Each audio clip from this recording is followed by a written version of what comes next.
extra exciting for me when I see a packed house. This is absolutely a packed house. This is fantastic. Some of you are probably tired of hearing.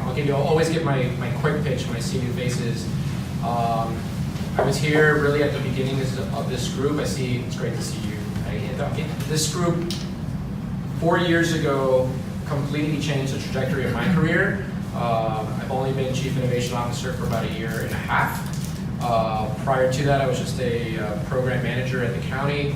I came and did a hackathon, a local hackathon, again about 4 years ago with Ernie and Rebecca, the former co-founders.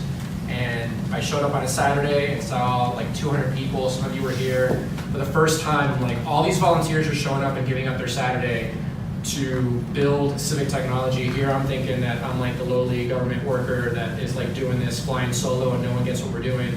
So to see that kind of energy and see it being sustained here, this group meets every Monday night from 7 to 9.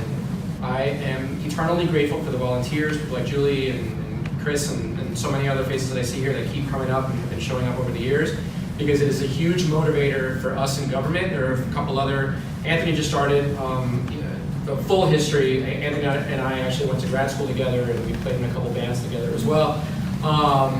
And he's been hearing me talk about this civic tech work for a while, and that is largely based on my experience with this group, and that is what has informed my experience now within the city. So I thank you all for showing up and giving your Monday night. I know you all have lived very busy lives. I really, the new year came around and I contacted Julie. I said, I want to get together with the group. I haven't been doing my due diligence in showing up enough as like a government partner. I think once a month, maybe once every 2 months, I kind of pop up for random things. So I wanted to update you on a couple things that are happening. I have one specific project that I want to pitch. Bryce actually had worked on an earlier instance of this at our, what was the last hackathon event that we did? Miami National Day of Civic. National Day of Civic Hacking, great. Oh, it's great when you lose track. So I want to talk a little bit about that, something that happened today. We have a representative from Commissioner Russell's office here, Abigail, which is great that they're joining us. So I'll talk a little bit about that project. We've got Jack in here, who mentioned from Open Cities, so I'm going to touch on that. And then finally, the other announcement is that we launched our Open Data portal. You're the first to hear about that. We went through the Open Data, miamidate.gov while I was at the county. Now we've launched it at the city. I'm not making a big like hoopla about it because right now we've only got 2 data sets on there, but it's a start. And I'll tell you a little bit about the work that Anthony is doing around Open Data, which you all can look forward to.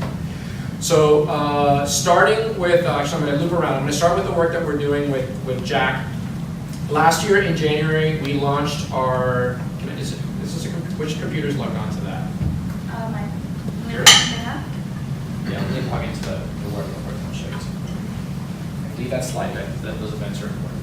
So last year we launched alpha.miamigov.com. Who's seen this site before? A couple of you? So last year what we did is we pulled together this site, which is it's our alpha for a new City of Miami website. If any of you have been to miamigov.com, we are totally in the running for the worst government websites. This is no mystery. I will say that all government employees, all of the employees of the city know this as well. Of course, it's fully responsive. Even fully responsive. Did you see the old mayor though for a second? Did you see the old mayor? Yeah. Wow. All right. Cool. So last alpha, we contracted with Open Cities. Jack again here from formerly of Cook America, now with Open Cities, to put together a list. We just picked 9 services as a starting point, with a much more top services, service-driven architecture. You go and do build fence permit. We've done this series of step-by-steps, 1, 2, 3, and walk into Jack plus one Granite Park facility. To complete the online application, we've also created the tool comes with a form builder that lets us do some fancy stuff. The real big difference here is that it used to be when a department wanted to update their website, they would send that service to someone in the IT department, they would do a cut and paste job and publish it on the new site. What we've been doing with this site is running everybody through a digital service training, which teaches people things that are probably fundamental to this group, like user experience design. We talk about usability and we use the CUT group, actually, that came out of this group, the Civic User Testing Group, to do a lot of user testing on these initial set of services. And the idea is that these services are going to be built from the employees of the city of Miami. They're not going to be built by some IT group. They're not going to be built by some external party. We wanted the employees of the city of Miami to really feel what it's like to build one of these services, to think about these things in a step-by-step. We have a whole other innovation academy that is, it's really a process improvement academy. When I talk about innovation, it's synonymous with process improvement, not synonymous with technology. And we're teaching people things like process mapping, using a bunch of user design, design thinking techniques to actually build process maps. And we're telling them, you cannot build the page around fence permits unless you fully, as a city employee, understand what that process looks like. We're going to give you the tools of how to do that kind of thing, and we're going to teach you how to work in a collaborative environment, and then we're going to have you build the page. So all of these pages were actually built, this one's a cheater because I built this page, but it's not the best one, ironically. Not ironically. If you go to register as a city vendor, this was built by the person that actually creates this service, that actually runs the service. Yeah. Is it okay if I ask questions? Oh, please do. I talked to the So is this website for me as an alternative to the City of Miami website? Good question. When I need information, I can go here now? Yes, but you're only going to see about 8 to 9 services. We're going to see 9 services on there. Just the fence one right there, I need that information already. Rocking. So thank you. So I'm gonna turn it over to Jack in a minute after I'm done with my little monologue here.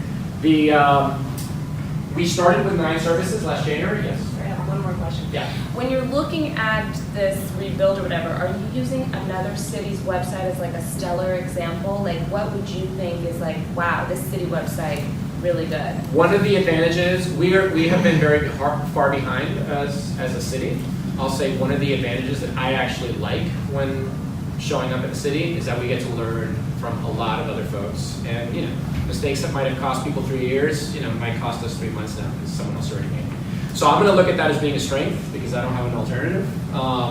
We have borrowed best practices from a number of different places. I'm going to let Jack in a minute talk about lessons learned from the Open Cities perspective. And one of the reasons we went with Open Cities is because they did their due diligence in terms of looking at best practices in a lot of other different places, and they had a really, really strong focus on user experience design and user testing. So I'll turn it over to him in a minute. What you're seeing now is the top 9 services. We ran our we call our Digital Service Academy this morning. We're going to run it again in February, and our goal is to run a bunch of city employees. It's essentially a 15 to 20 hour training to teach them all the tools that they need to design this service from the ground up. We're not doing it, we're giving them the tools to be able to do this themselves because ultimately they own the service, they know it the best. We're trying to bring them closer to the user experience as a city. We're starting with 9. By the end of the week, we should see about 10 more, maybe 15 more pop up on this site. We're going to be a little quiet about that. We're just adding them to the alpha site. Somewhere around March, we're going to switch and this will become beta. The goal is to have, by that point, about 50 services launched for the city, and the idea is that those are the top services for the city of Miami. We have done a lot of work to inventory all the services that the city has to offer. So we've been talking to department directors, we've been talking to users, we've been talking to a lot of folks to kind of build up to this. We have a whole matrix of all the services now that the city has to offer. Really, it's like the top 240, 250, and then we have a series of metrics that we use to prioritize those services. So we're starting with the first 50. They may not be the perfect first 50, but we are, once we launch the beta, then we're just going to power through the rest of the services over the course of the remainder of the year. So that's alpha. I'll turn it over to Jack in a minute, but this way I'll just kind of finish the couple of things I wanted to talk about. The other thing that we did was launch our open data site. If you go to data.miamigov.com, Rebecca Wakefield, everybody. Everyone, here I am. Also with Commissioner Russell's office. So if you go to data.miamigov.com, again, we have not been particularly public about this yet because we've been cleaning some stuff up. This is a brand new site. We're building it in the open. Please pardon the pun. New data sets will be added soon, but in the meantime, please explore, build, collaborate. So we've launched permits and our open budget. So on open budget, you can actually explore the city's budget, your operating revenues, and operating expenditures. You can actually see and kind of drill down into general fund, et cetera. What's there? If you used the county's Socrata portal, this is using, it's also on Socrata, so the data portal itself, if you're going to drill down into this data, go back here to the home. If you drill down into the permitting data, for example,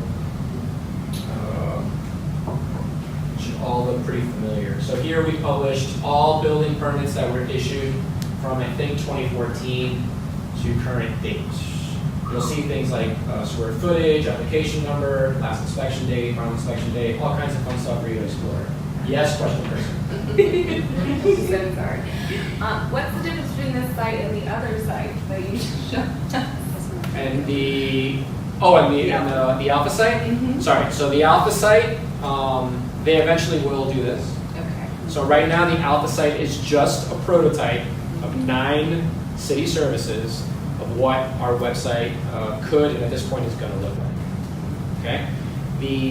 This site that I'm showing you here is our open data site. So this is just a catalog of open data sets that the city has to offer. So if I'll show you here what that looks like. Let's go back. So that's using Thank you. Socrata and the other one is Open Cities? That's They're correct. both Open Those are the Cities. 2 platforms. So Socrata is for the open data, and Open Cities is the platform we're using for some general data catalog. I have a question now. It must be contagious. I have a question. Yes. Since you have all this data, will you be? I know I work for a few cities, and a lot of the feedback that you get is that you have it's really opaque what the city is doing. So that budget thing gave me the idea of whether you're going to be having an algorithm according to city metrics. So and amount of proposals put in, how many potholes have been built that have been Slow down.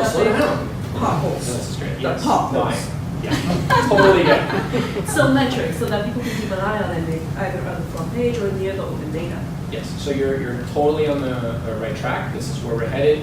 The harsh reality. Everyone shut their cameras down. The present state of all this data. You can do a public records request and ask for it right now. It will probably not be as useful as you would like it to be because we're not still doing the best job on data collection and data cleanup and maintenance of that data. That's just the reality.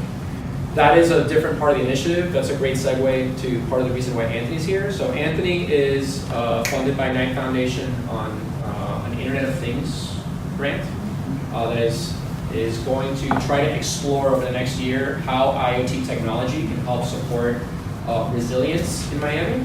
So this could be anything from flooding impact, it could be impacts of insurance, it could be impacts of affordable housing in the area. The reality is we want to collaborate with the county, we want to collaborate with you, we want to collaborate with universities. And today, my usual answer when someone wants to collaborate with us is, wait, thank you for wanting, but I got to get back to you because the state of our data is not in a way that I would feel comfortable handing it to you and saying, this makes sense. It's not that I don't want to give it to you, it's just that's not going to be that useful for you because we haven't figured that out. So part of Anthony's job through that grant as well is to do some data cleanup, figure out what kind of repository that should be in so that you could use it, so that we can use it from like a performance management perspective and layer on top of that. There's a whole other team that I collaborate closely with, our strategic planning team, totally sidebar discussion, but I'll address it since you asked, is to figure out how to apply all these like performance dashboards on top of the data set. So while we're working to make this data available for you so that you can use it and work through it, we want to be, we want to be the consumers of that data internally as well. So we're working with, like, great example today, I met with Public Works, and one of the Public Works managers wanted to get the pothole data. They're operating in a lot of cases blind themselves, right? Because they're still on paper. We're like, we just released all this data on open data. We don't just want Code for Miami to use it. We want you as an internal user to use it as well. San Diego has a huge dashboard. Yeah, San Diego's done a great job. So I know their chief data officer and their performance manager, and we do a lot of sharing amongst each other about the best ways to do this. We took a trip in August to visit Kansas City, Louisville, and Cincinnati that are all sort of well known for how they do these kinds of dashboards in their space. They all use different approaches.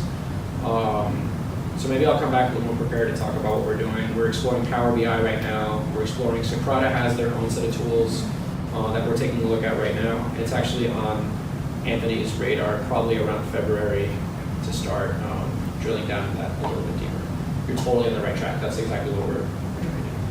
If you look if you do you want to pull, visualize, and filter, you can do this yourself through, see what happens here. Visualization, great conversation. Thanks. You can add visualizations right here through the platform. This, by the way, is available for you, not just for me. You can go to data.miamidub.com and do this yourself.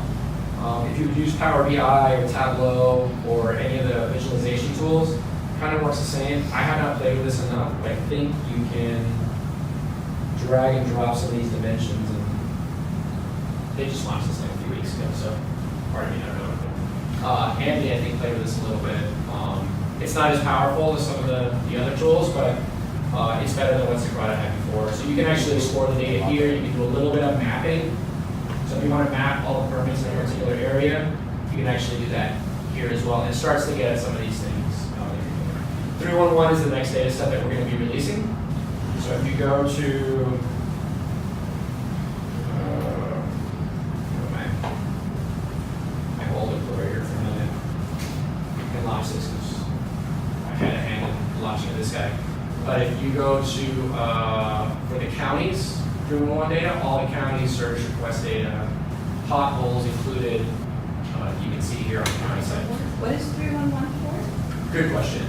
311 is a government information line. So if you want to report a pothole or report a particular service, you can call 311 and you can do that. And it doesn't matter if you live in the county or in the city, it'll be routed accordingly to the right place. Illegal dumping, dead animal. Yeah, like a traffic light being out, like literally anything. And Miami worked on a project called CityGram, so you can sign up for text updates. So every time a 311 request is opened in a area around you, you get a text message.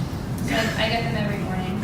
Perfect segue to the third thing I want to talk about, which I think I mentioned first earlier, and Bryce worked on a little bit during the hackathon. I also get these CityGram texts. So what CityGram does on the county site, we are about to release it for the city. But here are all the county requests. What CityGram does is it actually reads the county's open data, and you can tell in CityGram,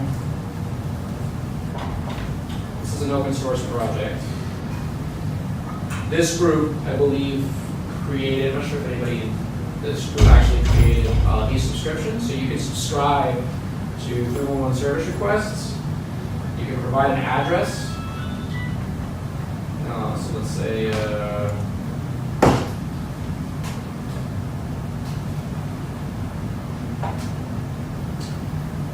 we'll find that address, and you can say, hey, give me everything within a 10th of a mile's throw, and I can be notified via text. If I click that, I'll get a text notification in the morning that tells me any 311 request that was open within a 1/10 of a mile of that particular location. So I get that every morning. For county requests, since my parents live in the county, I actually live in the city, so I can't get requests for ourselves yet. So I get an update of any requests that were open in the neighborhood of my parents. I can keep tabs. So it'll be like illegal dumping reported across the street, or stray animal reported down the street. All those are actually requests. The The county actually takes, there's about 100 different service request types, and the county also takes service requests for the city.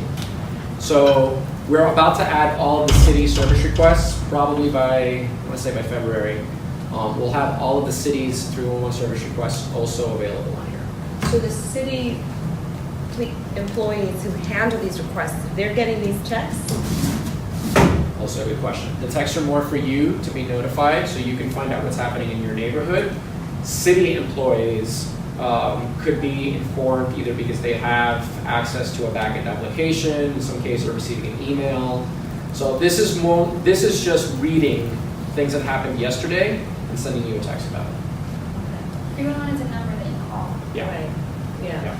So the reason I say it's a segue, one of the, we wanted to do a couple experiments around notifications. Commissioner Russell has, on a few occasions, actually mentioned the importance of trying to notify constituents in the area. I live in Coconut Grove, so it's important to me finding out, for example, if someone's opened a permit in my area, if someone is trying to cut down a tree. Which if you're a Grove resident or has any experience with trees in Coconut Grove, this is a very, very important topic. So what we did, I actually haven't uploaded it this minute to Open Data yet, but I got it around 6 o'clock today. It is a CSV file that we're going to publish of trees that are in intended decision, which means these are trees that have been designated to be cut down. Can I, Julie, if I email it to you, can I open a CSV file here? And the reason this is cool, aside because I'm a nerd, is that Bryce actually helped us. The permitting data set, I'm going to show you, let's go back to our city page.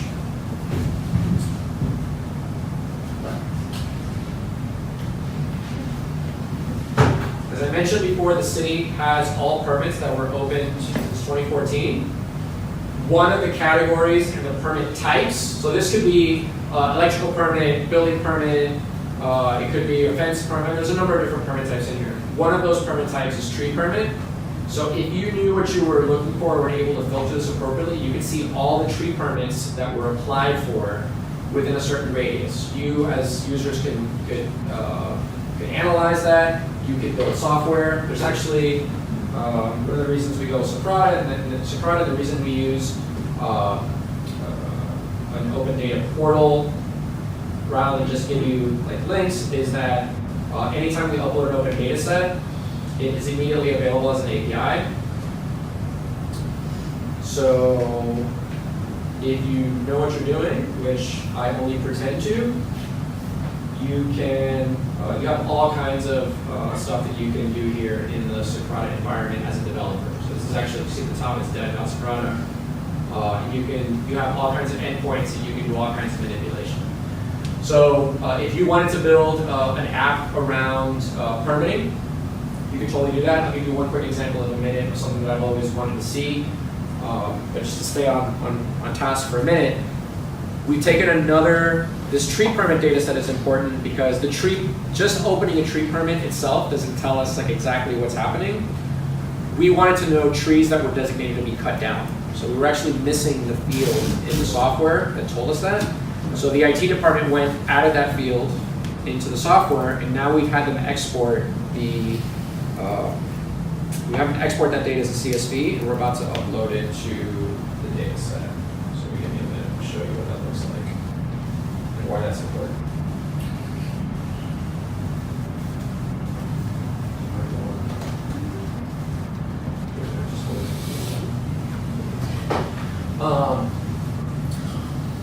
So while that's firing up, I'll tell you some of the cool things that could happen with permits. So why is it important for us to put the data set out? Well, we know that opening up a business in the city of Miami is a difficult thing to do. If you've ever tried, you know exactly what I'm talking about. It's a painful process that we're trying to solve a couple different ways. And one of the ways is what I mentioned earlier with what we're doing with the website. You'll see that we talked about fence permits earlier. One of these topics is also get a business license. So we talk about the process for getting a business license here. But the other thing that we're doing is, as a business owner, If you come up to the City of Miami Building Department and you ask them, hey, how much is a permit for opening up a pizza shop? They'll be like, whoa, wait, it depends, right? Because it's a bunch of variables that potentially could result in changing the price of doing that. Well, the open data set, if you're a savvy business owner, right, you're relatively savvy with Excel, you can come in here, you can do a fair amount of filtering, and you can actually look up, tell me previous small businesses within a certain geography that might have opened up to be a restaurant in a particular area with a certain square footage, and it will tell you about how much was spent. It'll tell you a range. You might see some that are 30,000, some are 100,000. But if you thought it was 10,000 before coming into it, that gives you a lot more information than you had before. So that is all information you can get by us being more open than giving you the full data set. The city's not going to tell you it's going to cost you $20,000 because that's a liability issue. If it costs you $50,000, you'd be like, well, the city told me it was going to cost me 20. Why is it 50? Right? So we're like, we don't know, but we can tell you, hey, one business owner, it's anywhere from $30,000 to $100,000, and you can do that kind of analysis yourself. We actually did a project with WinCode a few years back while I was at the county, and they created this filtering mechanism. They started to, I think it still might even be a project out there on GitHub somewhere, where a business owner could go in and enter, like, hey, I'm opening up this type of business within this range, and it would actually create results for you that tell you, well, this type of business, we know that in this area is anywhere from this amount to this amount of money. That's really helpful if you're opening up a business in the city of Miami, because if I'm trying to open up a pizza shop, I might know how to make a really great pizza, but I have no idea how much construction costs. I have no idea how long it's going to take. I might sign a lease before I have any of that information, and now I'm in big trouble because I'll have blown through all my lease payments before I'm even open.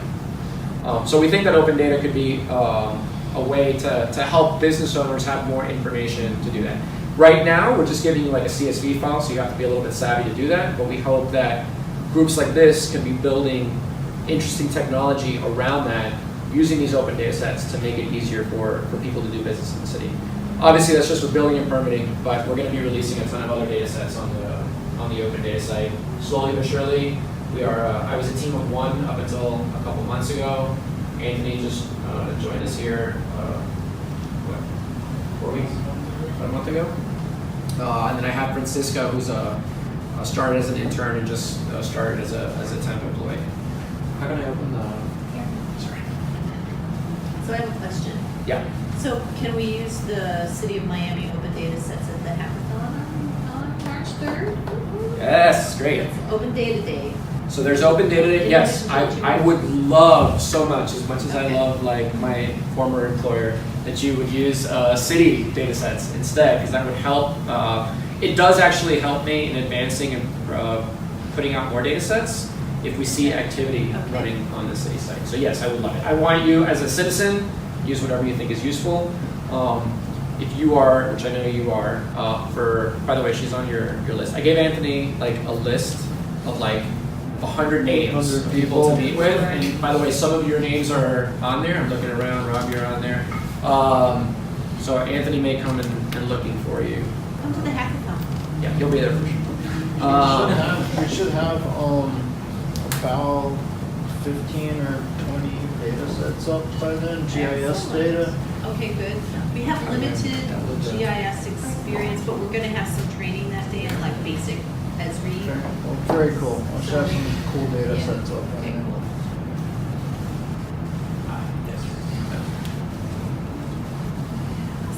Cool. Yeah. So we last week did a full inventory. Well, we started a full inventory of all GIS data sets for the city of Miami. So we brought all the GIS bodies that were buried in different departments. We brought in our planning department. We brought in our IT department. We brought them all in a room and we had them using Post-it notes just put up every data set, GIS data set they could imagine. And then we had them use a series of dots to identify the condition of those data sets, with the idea of creating a good solid inventory of what we had. Anthony, we think we have how many? Got 13 of them right now that I know are ready to go, and probably 15 to 20 total by the end of the week that are 100% good, clean, usable. to go. Great, so we try to do that very, very quickly. Full disclosure, we still have not socialized this among government employees that we're about to release all their data as open data.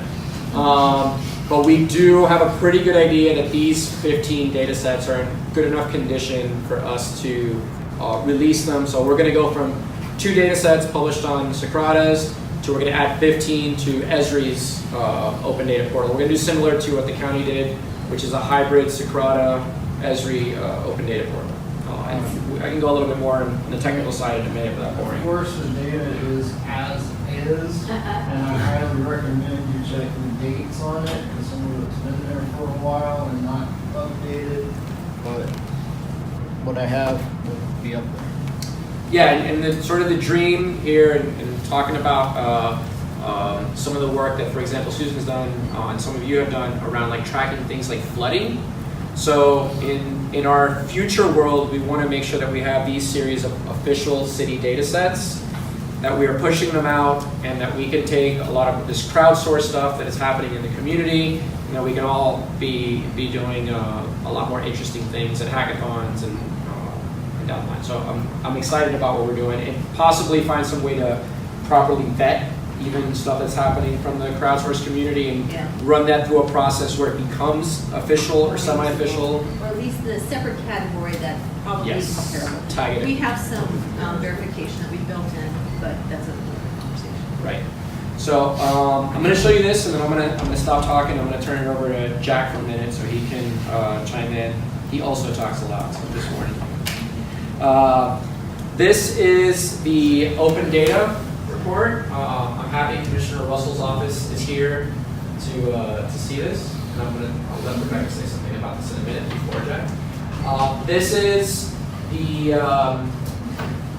are the trees that are currently an intended decision. So this tree on 836 Southwest 2nd Street, a decision has been issued around this tree, probably to remove the tree. These are tree removals. And this is the date of the last status change. So by law, I think, how many days is it? It's an intended decision.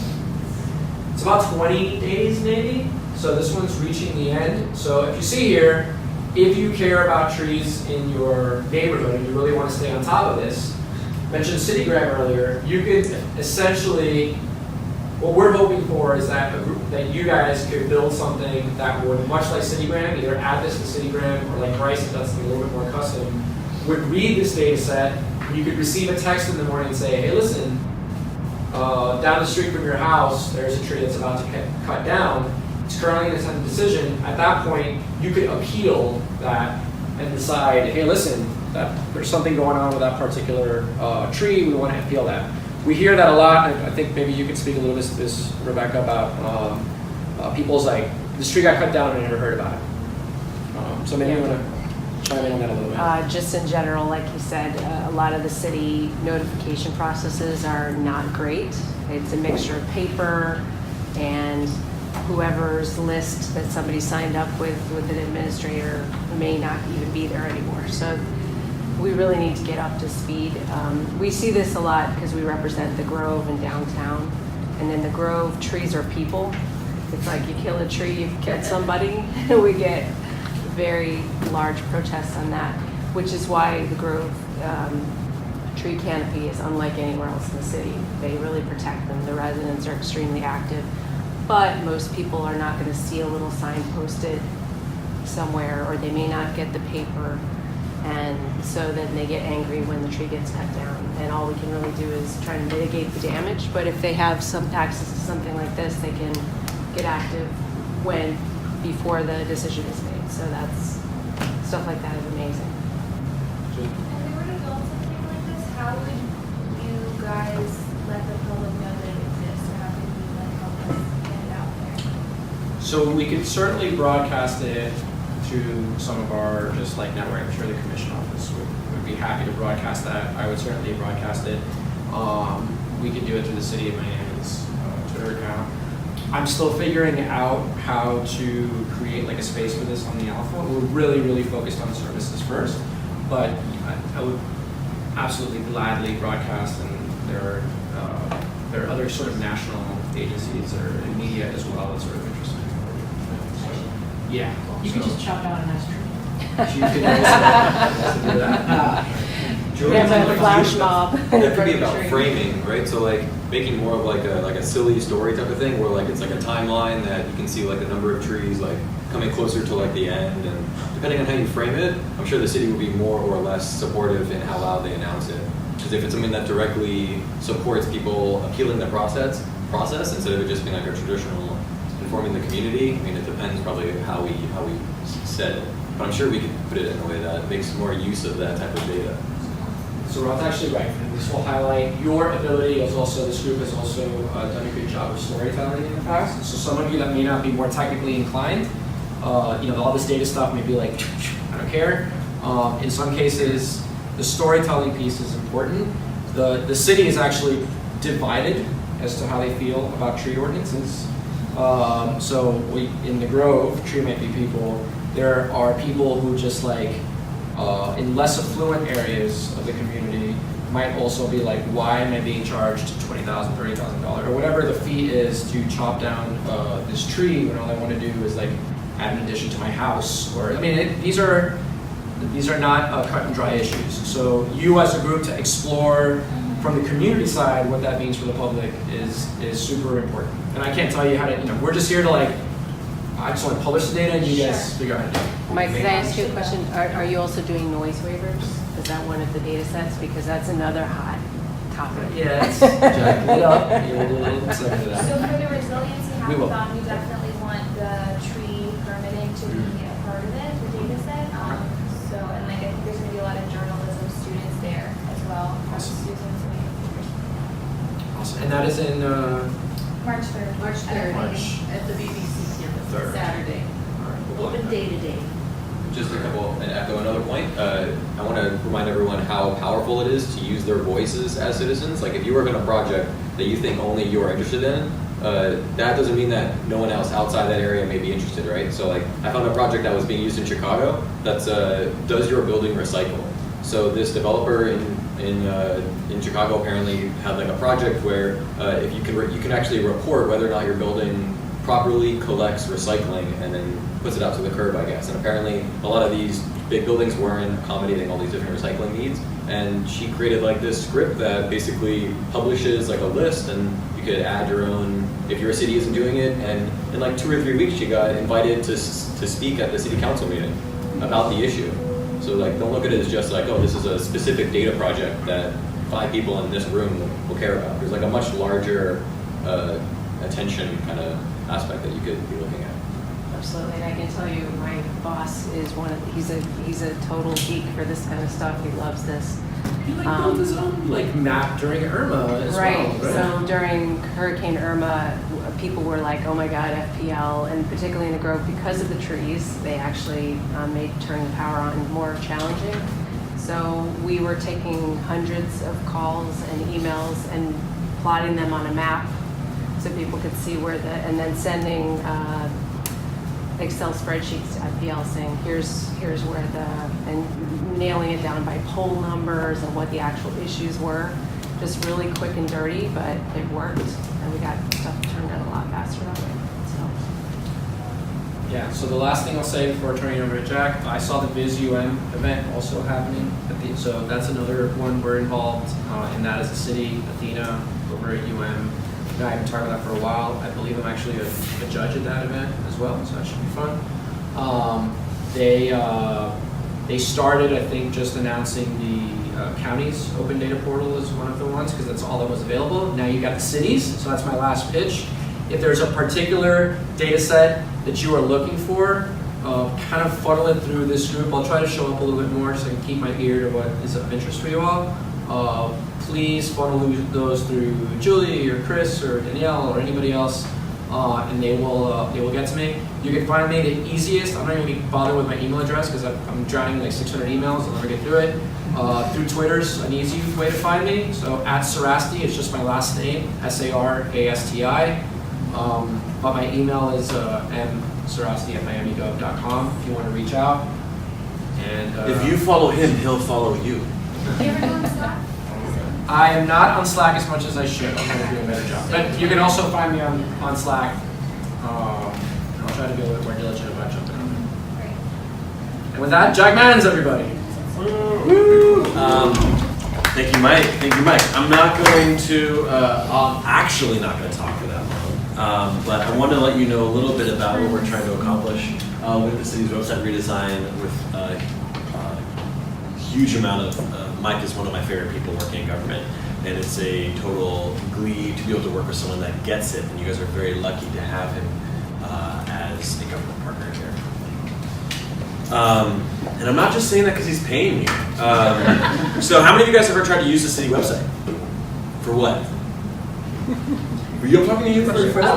Well, to find out who my district people are, Okay. how to contact them. I use it to try to find out if I need to do a permit, because I have, multiple. How did that go for you? It was just awful. Awful, awful. Okay, anybody else? Anybody else? Yes, what do you use it for?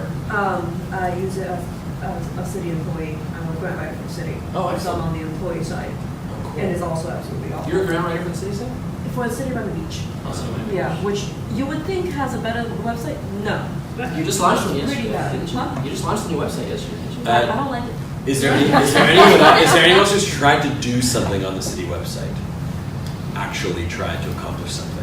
I get transit data for the trolley. You're one of those trolley people. Man, the trolley thing is just huge. So I generally come at this work with the idea that in a world where a couple of clicks, thumb clicks, and you can buy any product and get it shipped to your house in a matter of hours, and yet still able to do the simplest of tasks online with government, make for a world where people either don't trust government, have no confidence in government, or think it's broadly irrelevant in the 21st century. And I think that's a really dangerous premise, because I think it says something about our ability to act collectively. And so I look at city websites as a means of sort of Trojan horsing a level of process improvement and user experience in the design of city services. And so one of the first things we do, if you look at this, is this is a dashboard of all the users on the city website right now. I spent a lot of time showing this dashboard to city employees themselves. And here you can see the actual page, the live page views that are happening. And so, yeah, there's only 32 people right now, but at about 10 a.m. this morning, there were 644 people on the website. And we've logged over 526 hours today. And I use this to show and to prove to people in the city that people actually use the website. Because there's a little bit of there's a disconnect. We're like, oh, well, no. Who are the website users? Who cares about them? And I'm like, there were 644 people on the website this morning, and no one cares. Trying to use the website. There are people trying to use the website. This gets me a point. So if you dig into the analytics, I'm sure Mike won't mind me saying this, is that over the past 5 years, over the past 5 years, 95% of the people that have visited the city website stay for less than a minute and then never come back. Yeah. So there's 600 people yesterday using the website. How many people Use your website a year? No, how many people are trying to interact with the city? Because that's actually the market. That is definitely the market. And this is the people who haven't already gotten burned yet, is what you're saying. How many people are making phone calls online? Yeah, because there's a bias. The people who, there's an entry to barrier for contacting the city. You want to contact them, but you don't know how. So only those who either have the time to go and yell at the commissioner or have the time and energy to actually dig through and find are the ones getting heard. Exactly. And so I spent a lot of time thinking about the people who are not professional citizens who can monopolize public feedback processes. And I think about the people who try to find something on the website once, can't find what they're looking for, and then just give up and find the city to be totally irrelevant in the channels that they're used to institutions, companies, their friends and family members being totally relevant to them, right? And so this is the start. It's basically saying and so people will actually see their service on the top services, and it's like watching a gorilla looking in the mirror for the first time, because they're like, whoa, I exist. And so we try to convince them that this is important. And we've been working with staff, as Mike shared. We basically bring them through a design sprint, a week-long design sprint, where we give them a service that they have expertise in. I tell them they're designers. I'm like, you're a designer, you're a designer, you're a designer, and you're a service designer in that. We're here to make this process improved. And and we spend a week rewriting, creating a web form to replace the shitty PDF form that the current 20-year-old shitty PDF form they currently use, and then rewrite the content. And the content, you asked me before what like the model is. This is a website that yes, our company did, but if you'll notice, it's in a step-by-step process. And this came from noticing that folks were trying to digest paragraph by paragraph by paragraph, gigantic blobs of text, and then writing their own like to-do lists on the side of what the process actually was. This actually delivers it to them, and then gives them a way to complete this, what was a PDF form, in a web form that actually responds to their questions as they're writing it. It lets you upload files. And so, and again, I'm not going to say that this is like the best thing since sliced bread, because it's basic. It's basic. It's absolutely basic, but it's not a basic level of legibility that the city has gotten to, and what, frankly, the vast majority of cities haven't gotten to. And what we find is that, for instance, in Grand Rapids, when they actually finally digitized the service of turning water on, 3 months later, they watched the walk-ins for turning their water on drop by 79%, which is huge. And then we saw an equivalent rise in digital uptake as well. And so that means that's great things for the city, because as you know, cities care about cost savings, but they also care about treating people and effectively getting out their services. So for instance, this is the block party permit application. I love block parties, and I think they're awesome. I think more of them should happen. But when I think about how much of a barrier that city process can be to actually hosting community events and getting engaged, and that all we end up really doing with our cities is the things we absolutely have to do, like paying parking tickets or paying our taxes, and not using it as an avenue for feedback to our elected officials, or to hosting block parties, or garage sales, which you need a permit for in the city of Miami, by the way. And so that's the process we're doing with Maggie right now. As you might show you the alpha we're working on, hopefully by the end of March, we'll have 50 services that will be launching there, 50 of the most top used services. The last thing I'll mention is you probably all saw that text message, really helpful text message the state of Hawaii sent to the residents last weekend. And I thought that was really, really timely and important and relevant to the work that we're doing, the work that you guys are doing here, which is that it's about making, because when people are leaving under a minute and never coming back, it's basically them saying that this isn't an official or clear signal being created by the government. And what happened in Hawaii is that my biggest fear is not that people were fretting and telling their children they were going to die for 40 minutes, which is terrible, but that when it's a real text message, they won't be able to trust it. And that it's absolutely vital that the digital channels that government has are clear and official and actually help people get things that need to get done. That's really good. And you can check out this dashboard, by the way. I think it's kind of like a more like civic version of a police scanner, because you can see exactly what everyone's trying to do on the website. So those metrics, how do we see them? You can go to dashboard.openseas.com/CMI. And so everything is like built-in metrics, so like everyone that fills out the block party form, we have that count, all that kind of stuff. Yeah. So are these URLs available on the native site? Because that's how I found this. So I would say for everyone to join our Slack channel, so I will talk to you after and do this Slack site. Yes. Actually, right there. So, Open Cities is an organization that the city of Miami has hired to do this. In evil speak, I'm just their website vendor.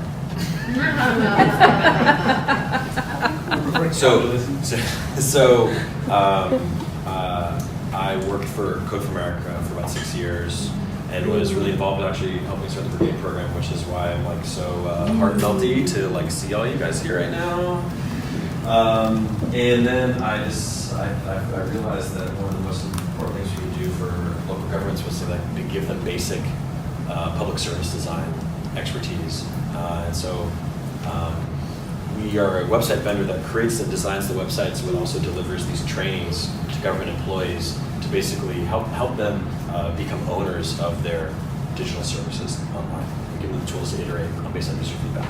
So on this Friday, for instance, we have 15 people in this training this week, and all of them, I'm giving them each a $10 gift card to go test their service with a member of the public who's banging their head up against the 4th floor building department.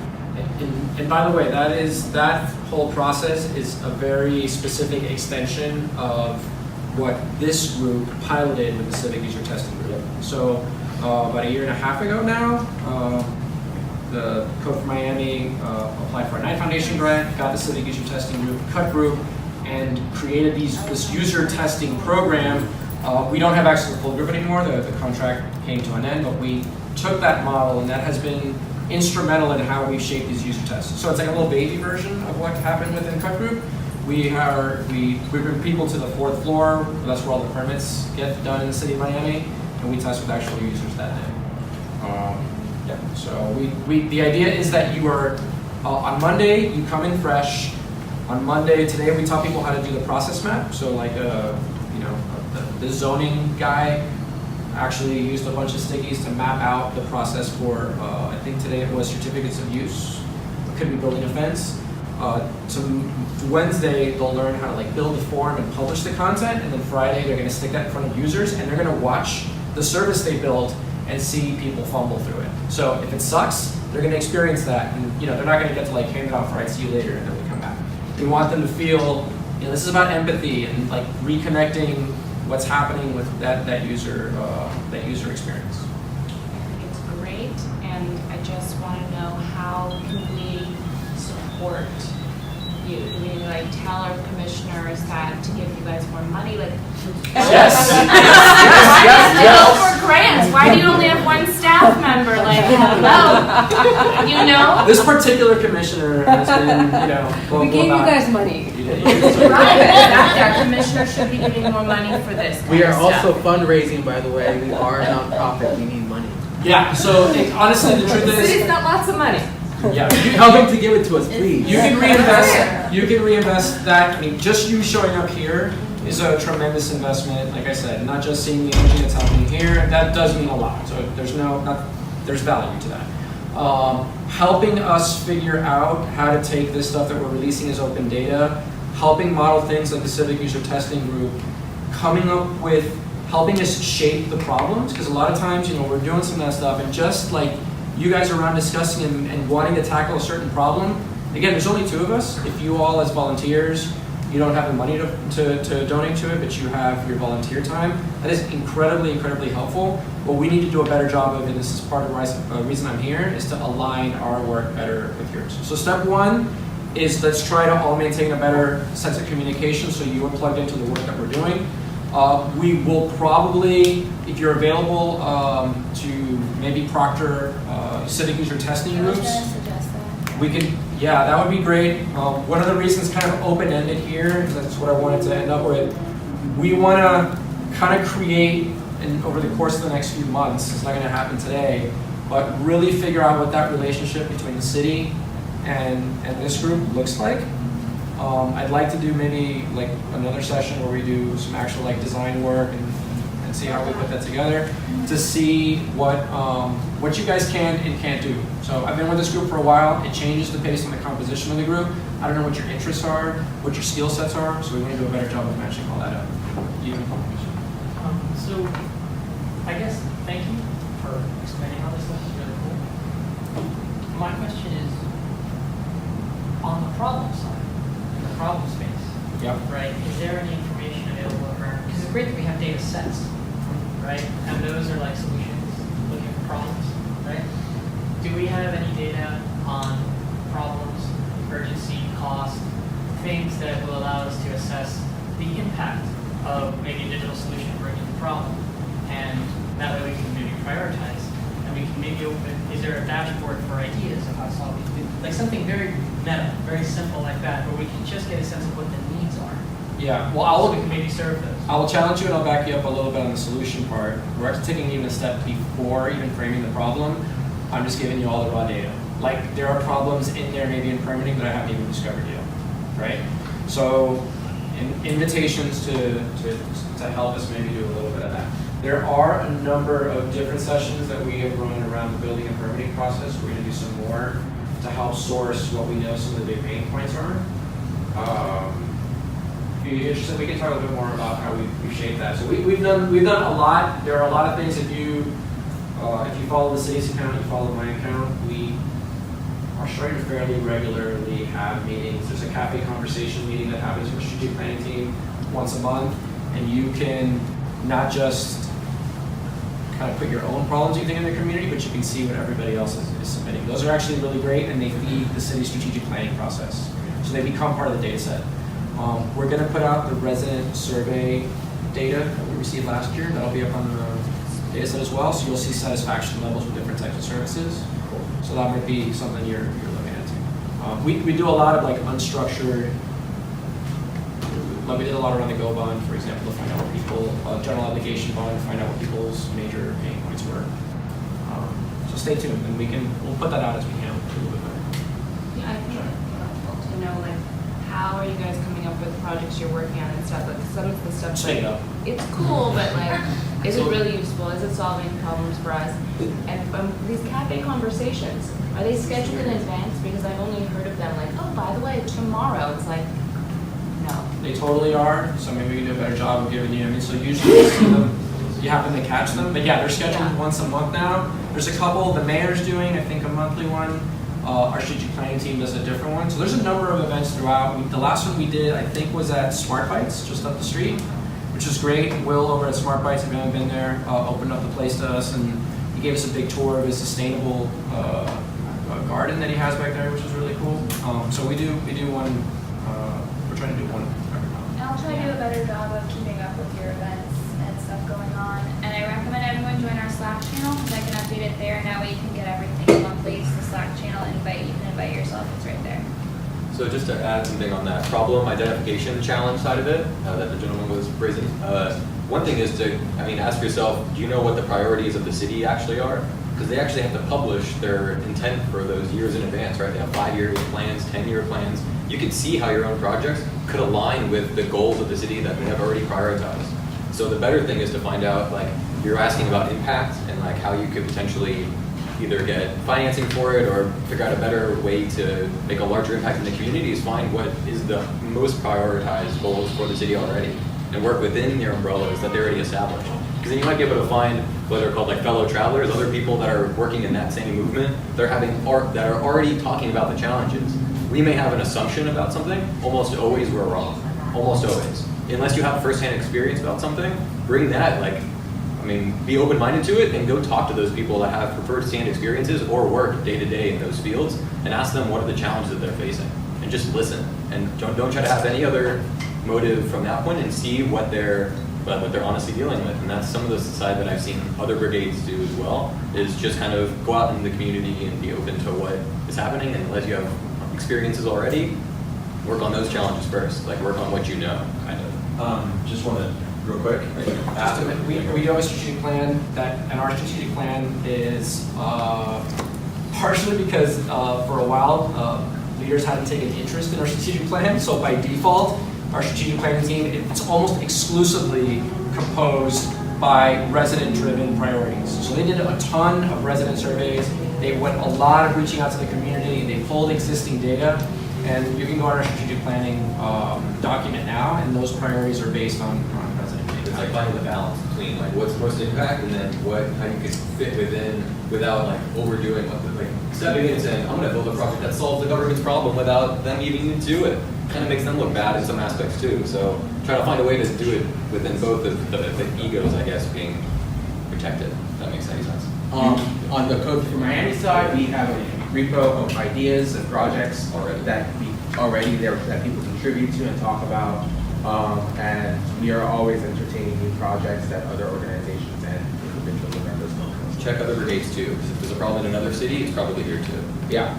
The question about how to get involved with the website redesign project, the best one will be that I am committing our team to making you guys aware of the services that we are testing and that have finished.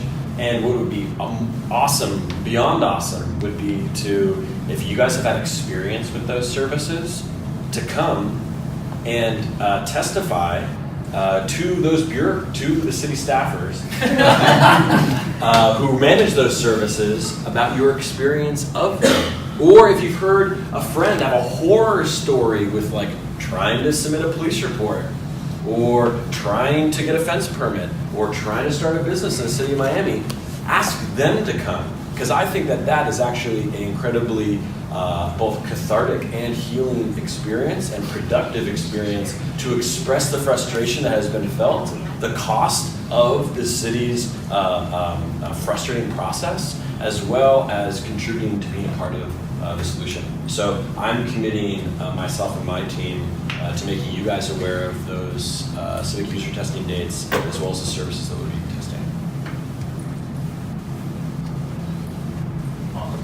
Anyone else? Cool. Everyone grab a cup on your way out. Yeah, I have actually, Julie, I have a, Yeah. I think, like, weren't you gonna talk about the IoT aspect? Oh, yeah. I'm gonna let him off the hook for a minute because he just started. All right, I have a specific question about that then. But you should So- go talk to Prof. Yeah, we're trying to do the Things Network in Miami. So I'll talk to you about that open source, like the 2G network, Raspberry Pis. So. Is this on the record? Yeah. He's mostly. I'm a master of emotional blackmail, so you've already. I'm off the hook for a minute. So yeah. Anthony has a data science background. He does not have an IoT background, but he's one of the smartest people I know and one of the fastest learners I know.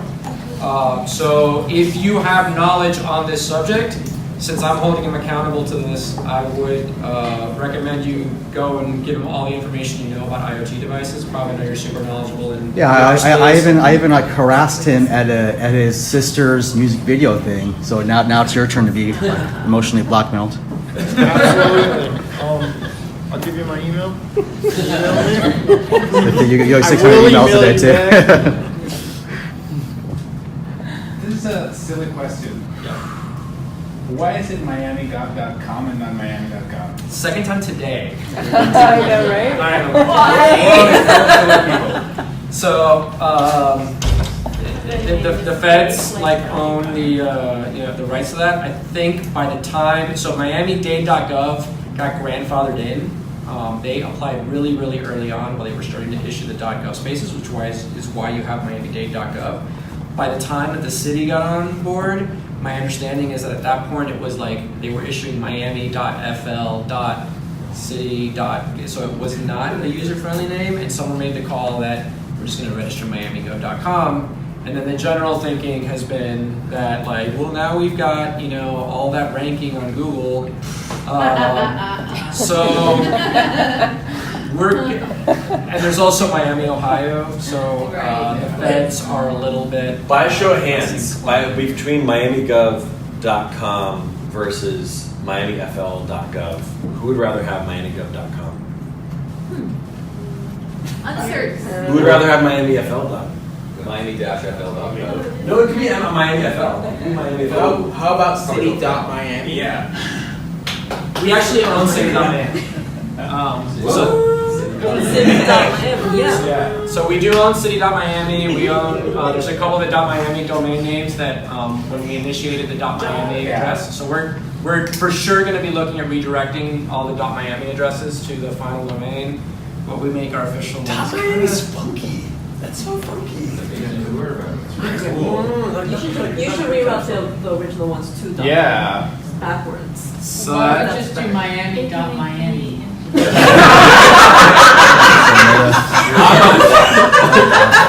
maybe we should have a design workshop around it. But that's the short history of that. And actually the mayor's new communication team asked me the same question. Any other questions? Any other questions for Abigail? Like she wanted to say something Who earlier. does our innovation go up to? So what is our innovation under? I report to the city manager. City manager. It's very vague. Yeah. So city manager reports to the mayor. I report currently through the CFO, which is the city manager. I'm in the city manager's office. So I am parallel with other department directors throughout the city. I am, again, a team of one. So the general thinking was let's keep you nice and agile so you can kind of not have the weight of a department, which was fine when I first got there. There's a lot of benefits to that. The work has been piling up because there's a lot of demand for innovation apparently these days, which is a great problem to have. Which is why now Francisca, who's not here, some of you have met her. Maybe the first innovation officer Miami has had. South Florida. Yeah. I tell people it's not important that it's me, because it's really not. It's important that Miami has one. Yes. I think it's a great signal to this community that the city of Miami took the first step to hire an innovation officer. Again, I enjoyed much of my time at the county, but the county never took that sort of leadership role around hiring an innovation officer. It's the reason I ended up going towards the city. So I'm very proud to have taken this role with a great deal of responsibility. There are other innovation officers in other cities. There are not actually many. There are other people that serve this role. But yeah, we've got a tremendous, I not just because I work there, my time at the city has been, my entire career, it's been the best time. I've been given the latitude to explore these things. I've been fully supported by the leadership to pursue this process improvement work, to create these academies. We're doing digital training this week. Next week we're doing a whole training around process improvement, teaching people a bunch of lean techniques. We stole Denver Peak Academy's program, which if you haven't looked into is absolutely amazing. We brought Brian Elms, who created that program there, to come train us how to do it. Now we're one of the flagship cities. Our goal is to train the entire city workforce. So I figured out very quickly after being at the city for about 6 months that we are doomed if all innovation is happening in my office. The only way that this works is if we can create innovation officers in every department and teach them all the techniques that they need, teach them about user experience, teach them about digital skills, teach them how to do process improvement. It's a little bit of a longer road in some ways, where it takes culture change, takes a lot longer, but we're doubling down on the capacity building and building a better super government employee rebel alliance. Do any of the cities that use the Open Cities platform use it to have like a direct line of communication with city officials or elected officials? We have like feedback forms, but not necessarily like during like a live chat or anything like that. No. Well, no, that's not true. We have we do like intercom in some places, which I think is kind of cool. But that also takes bodies to man that to populate that on the other side. So like your digital training, what's the age group that we're talking about? And then do you think a lot of younger people are joining, jobs for government? 2 questions there. Yeah. So the first question is on any, whether it's the digital one or the process improvement. And these are people that both self-select, they want to be a part of it, and people that have been designated by the department directors. I gotta say, it's super diverse across the board. Would you agree with that, Jack? I mean, we've got yeah, we've got all the good and the bad and the challenges that come with that. So it's both. I would say it was like 24 to 60 today.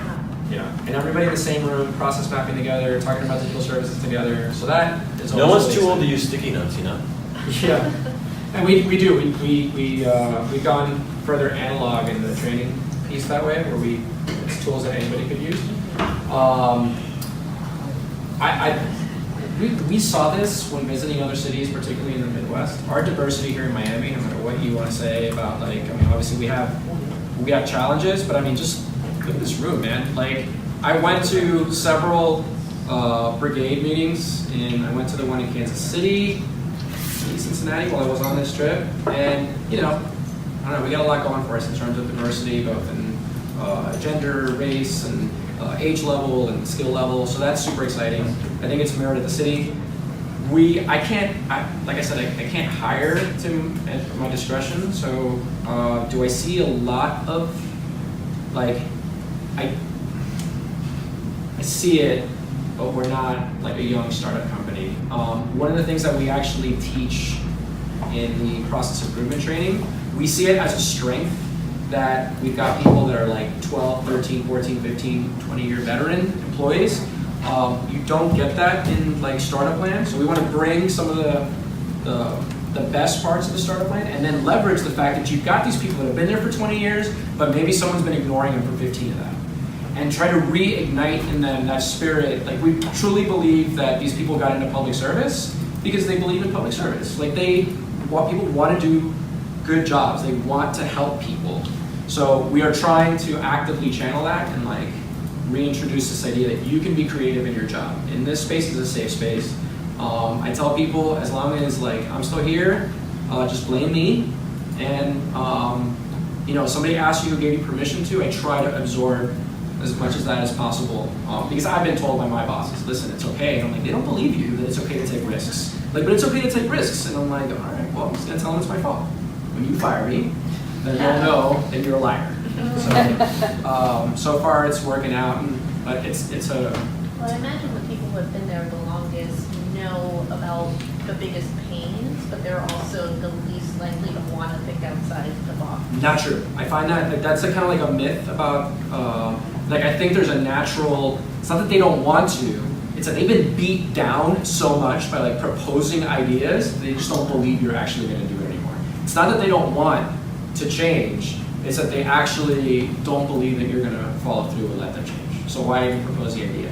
So it's a lot of work in just convincing, again, it's okay, give us one more shot, let's try to do it this way, and then us actually following through and showing them. That's why we try to do this in a week, right? Because if we start you on Monday, you come in like, you want to see what you're going to do, and then on Friday, you've got your service published online, you can start to change mindset. And that's why we're doing the capacity building. I'm not going to do it for you. We're going to teach you how to do it. We're going to give you tools, we'll help support you, because now you're just waiting around on me. I'm going to disappoint you because there's only one of me. I can't keep up with all like the volume of work.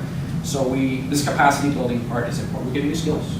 And truthfully, there's skills that even if you don't use them at work, there are things that I use like in my day-to-day life now that I got from this thing. So either way, we're helping people. I'm glad you're doing that. There's a lot of PTSD and city workers that yell at me when I tell them to do their job better. I show them that they just have to take one step. Mike's been there for some of that. Yeah. So it's awesome that they're getting the help they need and the therapy. It's a process as the government workers in here. No, and it's tough, man. Like, I've been down at like that zoning department or the building department, and they're getting beat up all day, man, because these are stressful situations. And the full disclosure, I actually had to go through that process 3 years ago, and it was the worst thing I've ever had to do in my entire life, was trying to open a business in the city of Miami. So it's very, very personal to me when I go through it, and no one can like tell me, oh, it's not that hard. I was like, try that for like a minute, and we'll walk you through what I had to go through to make that happen. And now on the other side, like I'm seeing with these people, man, like getting yelled at all day. You guys have done customer service jobs before. Not an excuse, right? But this is the dialogue. We're trying to kind of alleviate all of that tension. Give residents better information so they come in less stressed. Maybe they're not coming in 10 times, maybe they're only coming in 4. So, when you're coming the 10th time, you're going to be pissed. If you're just coming in 3 or 4 times. So it's all incremental change.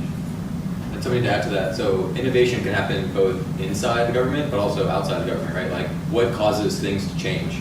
Like, pressure from both sides is useful, and you could also push, like, certain, like he was saying, like, giving people better information, right? At the Code for America Summit, I met a group that was from Alaska. They created screener tools for knowing whether or not you qualify for something before getting 50 steps down the road. Like it could be a small piece of a much larger project, but if you focus on what's the smallest piece of this that you could help make smoother for those people that are in the trenches working every day, that's hugely valuable for those folks. So sometimes it's like, don't try to solve the biggest problem, try to solve the one that we know we can make an impact. Most definitely. Those within your control. Yeah. This isn't a question, but the Grow trolley, there's no GTFS data for it in the. Oh, there is now. Really? Yeah. I'll send you a link for it. And I think we talked about it with Chris a little bit. We actually got the company to release the GTFSR data for the trolleys. It was one of the first things that we did there. But I Yeah, I we remember sent when it the prototype out and it came. wasn't fully like Yeah, it's vetted. really incomplete. So it seemed like it was incomplete. I just kind of, there was like a little bit of heat and then it kind of died off a little bit. I'm happy to reignite that. If you guys, if there is interest on GTFSR in this group, I'm happy to reach out to that vendor again and say, The prototype works. It's just that the like Grove trolley in particular just didn't have any data, and I live in the Grove, so like it's the only one I could test. I'll give you the Okay. information for our provider and we can fix that. Thank you so much.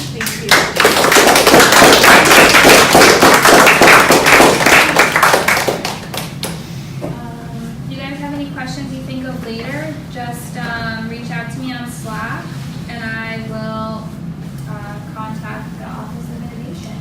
So for those new folks, if you're not part of the Slack channel, if you don't know what that is, it's just like the conversation portal. You could invite yourself, so you don't have to ask anyone to be invited to these conversations that happen online. So if you go to that cfm-invite.rokuapp.com, that third link down there, and then you'll be able to just auto-invite yourself. We send out updates on our projects, events, stuff from the city and the county, so it's just good to join in case you can't make it out to the meetings.